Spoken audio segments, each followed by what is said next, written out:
Bonjour à toutes, bonjour à tous. Aujourd'hui nous sommes, oui je sais, le mois d'avril est passé. Aujourd'hui c'est le mois de mai. Nous sommes le 10. On a tous un air de gueule de bois. Heureusement ce ne sommes pas des gueules cassées, comme nos pauvres arrière-grands-parents qui ont fait Verdun. 1 million de morts de chaque côté. Voilà ce que sont capables de faire les politiques et les banquiers. Faire assassiner 1 million de personnes, les pousser à s'entretuer pour rien. Pour rien, pour une colline de merde. Parce qu'aujourd'hui c'est une colline de merde, bout de cadavres. C'est ça la politique. La politique c'est la haute finance qui revêt un manteau acceptable pour convaincre des millions de naïfs que les intérêts de la haute finance valent pour le peuple et le bien de la nation. La nation. C'est une farce. Elle est différente, ma nation, de la leur. Nous ne parlons pas le même langage. Vraiment pas. Enfin,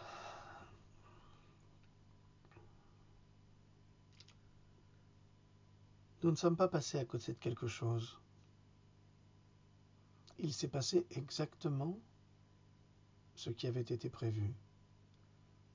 Et ce qui avait dû nous arriver, nous arrive, comme il avait été organisé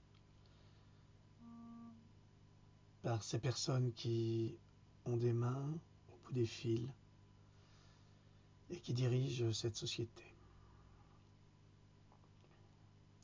Alors cette nuit, je vous ai préparé un nouveau pamphlet, un peu grossier, je dois l'avouer.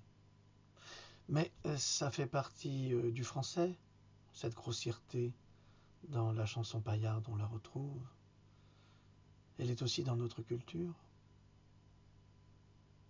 Alors pourquoi ne pas en profiter, parfois?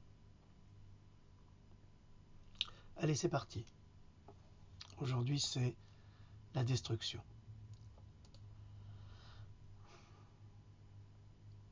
Elle commença par la conquête. Comme Henri IV, il est venu sur son cheval blanc, sombre mais souriant, pour endormir millions de gens. Puis, la couleur de sa monture changea et un autre cheval apparut dans la lumière. Il était rouge feu. Sa robe de pourpre brillait dans la nuit des cauchemars. Son cavalier fut investi du plus terrible pouvoir, celui de bannir la paix de la terre pour que les hommes s'entretuent. Et une grande épée lui fut donnée. Chevauchant le cheval rouge, il apporta ensuite la guerre et la destruction. Puis, il chevaucha cheval noir pour offrir la disette à la France. Le prix des denrées alimentaires atteignit des sommets au point que plus personne ne put se nourrir. L'huile et le vin étaient épargnés pour perpétuer les sacrifices et les offrandes. Enfin, la 4e et dernière monture fut de couleur indéfinissable. Mais il porta avec lui pestilence, maladie et mort, et tous les 4 étaient réunis en un seul. Ils étaient les 4 doigts d'une main. Le 5e, le plus petit, était l'humanité qui devait subir la volonté des 4 autres. Lorsqu'une main plonge dans les flammes, les 5 doigts sont solidaires du mouvement. Alors on leur donna pouvoir sur le quart de la terre pour exterminer par l'épée, par la faim, par la peste et par les fauves de la terre. L'Apocalypse, les 4 cavaliers. Vous allez vous dire, ce type-là passe son nez plongé dans la Bible. C'est pas vrai. Mais c'est quand même une sacrée référence. surtout quand on la lit et qu'on constate que ce qui a été écrit il y a près de 2000 ans, ça arrive et ça va nous arriver. Durant 5 années de cauchemar, nous avons petit à petit, attentat après attentat, assisté à la lente destruction de notre République, à celle de nos valeurs les plus profondes, à notre culture, à tout ce que l'on nous avait appris à l'école depuis la Révolution française. Nos dirigeants nous ont appris à maudire le passé de notre culture, celle que nous avait appris à respecter les précédents. Ils ont détruit le sentiment d'appartenance nationale pour encourager les valeurs individuelles et culturelles et qui, au lieu d'en faire une force, ont favorisé la désunion nationale. Ça, c'est l'union. Ça, c'est la désunion. Et plus on est désunis, plus on leur fait plaisir, plus on joue leur jeu, leur mauvaise partie. Toutes ces valeurs qui faisaient de la France une nation, la Marseillaise, le drapeau tricolore, la fierté nationale, tout cela s'estompe en fin de mandat, et en fin du mandat le plus abject, le plus honteux que notre nation ait eu à vivre. Aujourd'hui, quand vous mettez un drapeau français à votre fenêtre, on vous le fait enlever. Si vous chantez la Marseillaise parce que vous avez envie d'honorer votre pays, ben vous serez condamné. Il n'y a pas de raison pour trouble à l'ordre public.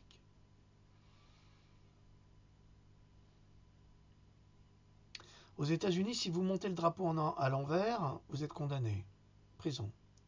Si vous brûlez le drapeau américain, c'est pareil. Ici, vous allez en prison parce que vous le montrez, tout simplement. Il y a quelque chose de pourri au royaume du Danemark, disait Shakespeare.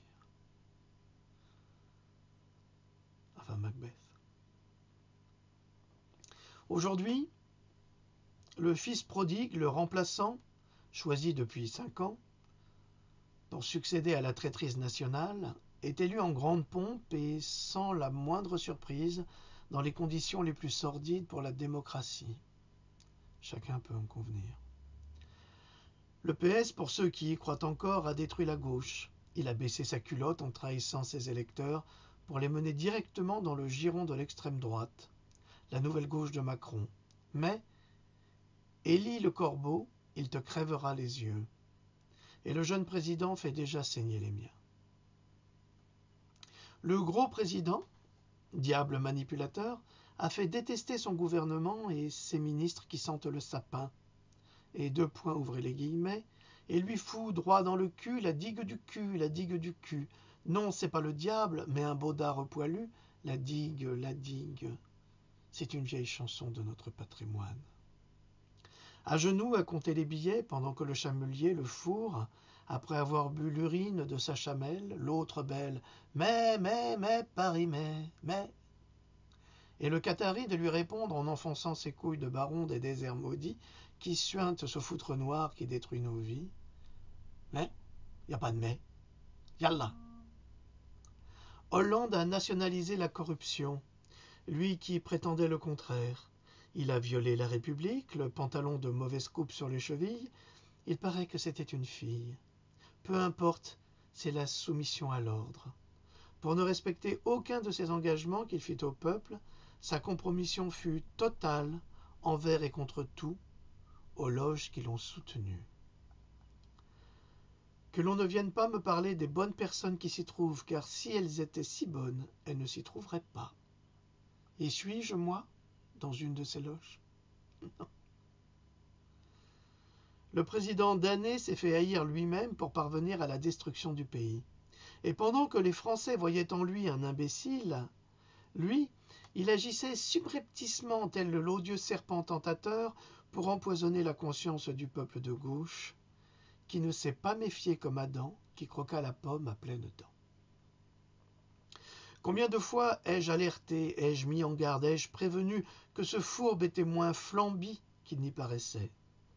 Mais la foule aime à désigner le bouc émissaire, qui en l'occurrence est le traître principal. J'ai relevé dans un article les confessions d'un cadre du PS qui se confie à Hamon, un autre cynique de la nation socialiste. Deux points, ouvrez les guillemets. C'est mon oreillette. Mais tu n'as pas encore compris. Tu sais aussi bien que moi que je ne serai jamais président. Alors, à ton avis, pourquoi je continue ? Je suis missionné par le gros pour diviser l'électorat de Mélenchon. Tu n'es quand même pas naïf à ce point. Nous sommes là pour conserver le pouvoir. Il n'y a pas de mal à avoir une stratégie. Si Mélenchon passe, nous allons tous devoir plier bagages et la fête sera finie. Tu vas voir, le français n'est pas très malin. Ils vont voter pour Macron parce qu'il est jeune. Et après ça, j'appellerai à voter pour lui. Et en échange de quoi, lui fera croire qu'il fera un pas à gauche en me proposant un ministère, et tout le monde passera pour de bonnes personnes. CQFT. Fermez les guillemets. Mes pauvres amis, vous avez été manipulés. Que dire ? Insulter, cracher, haïr, maudire ? N'est-il pas trop tard ? Ne devrions pas nous en prendre qu'à nous-mêmes ? Ce dialogue est-il inventé ? Qui sait ? Est-ce un témoignage réel ? Peu importe. Les faits et les résultats des élections lui donnent raison. Depuis 2 ans, Macron a été sous le feu des projecteurs. La presse écrite, radio et la presse TV lui ont dressé un pont d'or, une communication comme jamais aucun candidat n'avait pu en bénéficier jusqu'alors. La presse a fabriqué un produit marketing par excellence. Il n'aurait pas fait mieux pour vendre la dernière couche culotte hyper absorbante ou un string d'enfer et contre tout. Absorbera-t-il notre peine, ce président candidat tout de luxe vêtu ? Mais Chaganté n'a jamais pris de souris. Alors ces paroles seraient-elles une illusion sordide, comme j'en ai la conviction ultime ?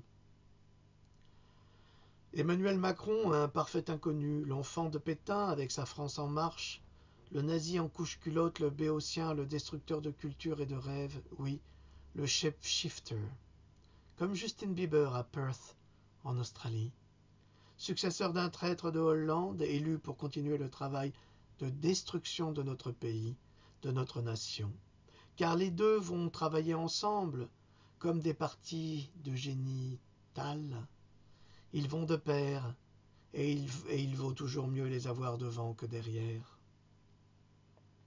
Comprenez bien que seuls des membres déclarés d'un groupe, d'une famille, peuvent conduire le char d'Apollon.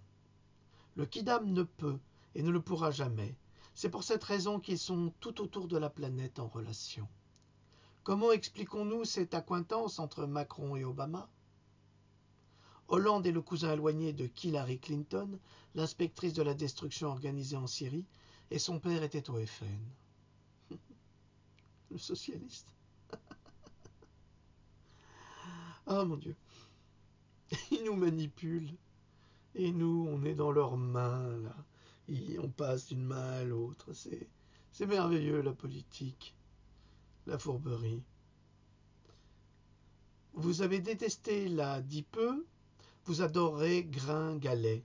Bonnet blanc et blanc bonnet, car sous la soutane du curé se cache toujours une bonne. Rouge perd et gagne. Le citoyen est si aisément manipulable. Dès le premier soir, Macron, à peine sorti d'une campagne électorale bidonnée, écarte d'emblée la Marseillaise. Allez, à dégager. Je ne veux pas de la Marseillaise. C'est un chant guerrier, je n'en veux pas. À l'origine, chant de guerre révolutionnaire, la Marseillaise s'est progressivement imposée comme l'hymne national. N'oubliez pas qu'elle a été écrite par Rouget de Lille, à Strasbourg. Le jeune président la remplace, la Marseillaise, au profit de l'hymne européen, qui n'a rien à voir avec nous. Macron remplace également notre drapeau tricolore. Né de la réunion sous la Révolution française des couleurs du roi, blanc, et de la ville de Paris, bleu et rouge. Ça veut dire que c'est tout un symbole, ce drapeau français. C'est à la fois la royauté et Paris. toujours Paris. Il détruit en un instant la France de 1789, celle des valeurs de la Révolution et de la République française, car il ne faut pas donner au peuple de mauvaises idées. La liberté d'opinion, celle d'informer, l'égalité devant le suffrage, bafouée durant cette campagne ignominieuse. L'égalité des chances dès à présent supprimée, car, parents, sachez-le, vous qui avez voté pour lui, vos enfants étudiants, boursiers, qu'il était hier, en seront tous privés dès la rentrée pour permettre aux évadés fiscaux, comme ce président, de continuer à ne pas payer d'impôts et à faire payer le peuple de droite comme de gauche à sa place. Le peuple ouvrira-t-il enfin les yeux sur la réalité? Égalité des chances. C'est ce dont parle Macron, c'est dans la Constitution. Laissez-moi vous en lire l'extrait de la Déclaration des droits de l'homme et du citoyen de 1789. Tous citoyens étant égaux à ses yeux, de la loi, sont également admissibles à toute dignité, place et emploi public, selon leur capacité et sans autre distinction que celle de leur vertu et de leur talent. Alors ils ont inventé le CV pour séparer les citoyens.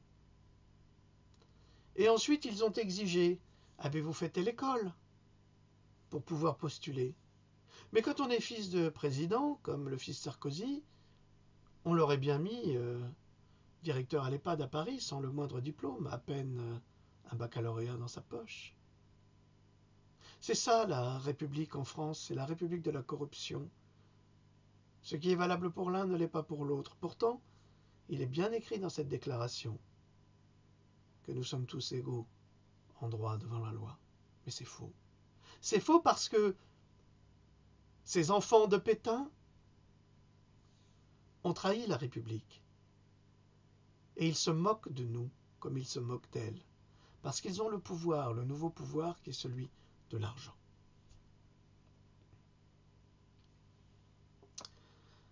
À présent, un extrait du préambule de la Constitution de 1946.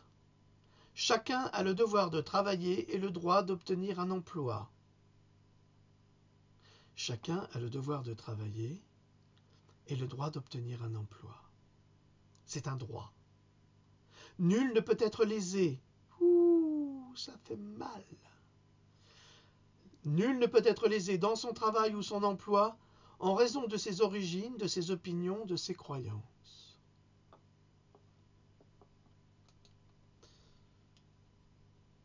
Ouais. Je voudrais juste rappeler à ces gens qui sont au Front National et qui défendent les valeurs de la France que mon grand-oncle Giga, qui était hongrois, est tombé les premiers jours de la guerre pour la France. Que mon grand-père hongrois, du côté de ma mère, était évadé, engagé volontaire, qu'il était bardé de médailles et qu'il était dans l'armée du général Leclerc et qu'il admirait De Gaulle. Et il s'est battu comme un diable. Il a été blessé en Algérie en sautant sur une mine à Blida. Je voulais vous dire que ceux qui ont fait la France dans laquelle vous êtes aujourd'hui, vous, messieurs et mesdames du Front National, ils y sont grâce à nos parents, à nos grands-parents,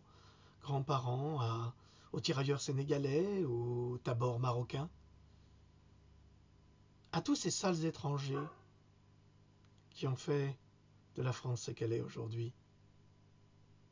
Alors, cessez vos discours imbitables. Vous me fatiguez. Parce que si moi, je sais où était mon grand-père pendant la guerre, j'aimerais bien vous poser la question à vous, où était le vôtre? Je laisse la question en suspens. Ouf, c'est dur, hein? Il est méchant, Philippe, aujourd'hui. J'ai perdu un petit peu le fil. Voilà. Alors ça, ce sont les principes et les valeurs de la République française, édités par le gouvernement français. Je reprends avec la fraternité, extrait de la loi du 22 mai 1946. Le principe de la généralisation de la sécurité sociale est posé à l'ensemble des citoyens. Le principe de la généralisation de la sécurité sociale, entendez bien. Ça veut dire que dans la loi du 22 mai 1946, il a été établi que la sécurité sociale était pour tous et toutes en France.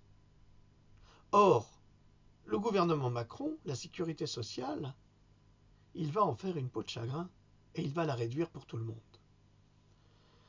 Il va tout faire pour modifier ce statut et diminuer les remboursements, voire les supprimer pour favoriser les mutuelles, comme son copain Fillon voulait faire, toujours plus coûteuses, qui deviendront hors de prix et qui ne permettront plus aux Français la liberté d'accès aux soins.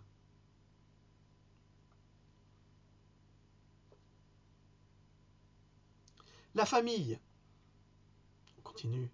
Extrait du préambule de la Constitution de 1946.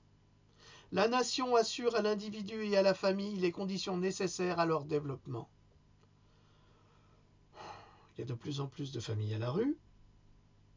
Il y a de plus en plus de personnes sous le seuil de pauvreté. La misère gagne la France.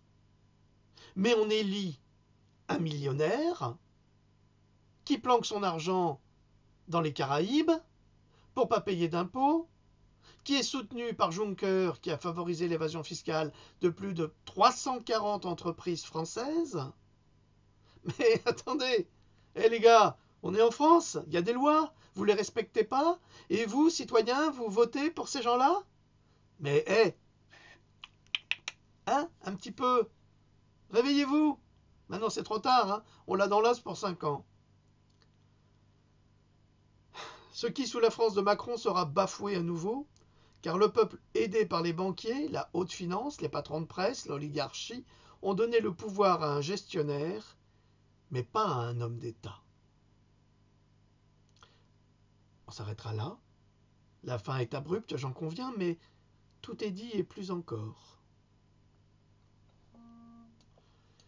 Nous vivons une époque formidable. Salut.